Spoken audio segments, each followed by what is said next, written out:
എടാ നമ്മളെ വെബ്സൈറ്റിൽ നിന്ന് സെർച്ച് വേർഡ് നമുക്ക് മാറ്റിയല്ല. അപ്പൊ പ്രോപ്പർട്ടീസ് കണ്ടുപിടിക്കാനായിട്ട് എന്ത് ചെയ്യാൻ പറ്റും?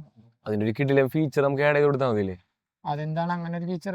നീ നമ്മുടെ വെബ്സൈറ്റ് എടുത്തേ, easybroker.co എന്നുള്ള വെബ്സൈറ്റ് എടുത്ത്. ഈ ഒരു വെബ്സൈറ്റ് തുറക്കണ സമയത്ത് നമ്മൾ എന്ത് ചെയ്യും, ഒരു വ്യൂ ഓൾ ലൊക്കേഷൻ എന്നുള്ളൊരു ബട്ടൺ കൊടുക്കും.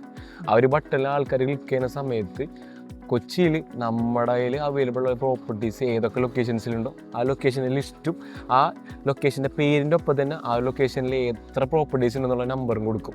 ലെറ്റ്സ് ഇപ്പോൾ കല്ലൂരാണെങ്കിൽ കല്ലൂരിൽ ഒരു 50 പ്രോപ്പർട്ടീസ് ഉണ്ട്, അപ്പോൾ കല്ലൂർ 50, അങ്ങനെ എല്ലാ ലൊക്കേഷൻസും കാണിക്കും. എന്നിട്ട് ആ ഒരു ലൊക്കേഷൻ്റെ പേര് ക്ലിക്ക് ചെയ്യുന്ന സമയത്ത് ആ ലൊക്കേഷൻസിൽ അവൈലബിൾ ആയിട്ടുള്ള പ്രോപ്പർട്ടീസിൻ്റെ ഫുൾ ലിസ്റ്റ് കാണാൻ പറ്റും.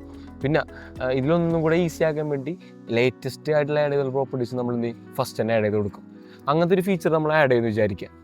ഓക്കെ, അപ്പോൾ ആൾക്കാർക്ക് ഒന്നുകൂടെ സിമ്പിളാവും.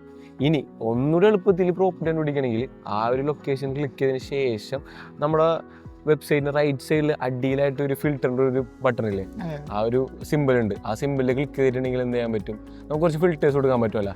1 BHK വേണോ, കപ്പിൾ ഫ്രണ്ട്ലി വേണോ, ബഡ്ജറ്റ് ഫ്രണ്ട്ലി, ബഡ്ജറ്റ് എത്രയെന്ന് കൊടുത്തിട്ട് ഫിൽറ്റർ ചെയ്യാൻ പറ്റും. അതും യൂസ് ചെയ്യുന്ന ആൾക്കാർക്ക് സിമ്പിളാണല്ലോ.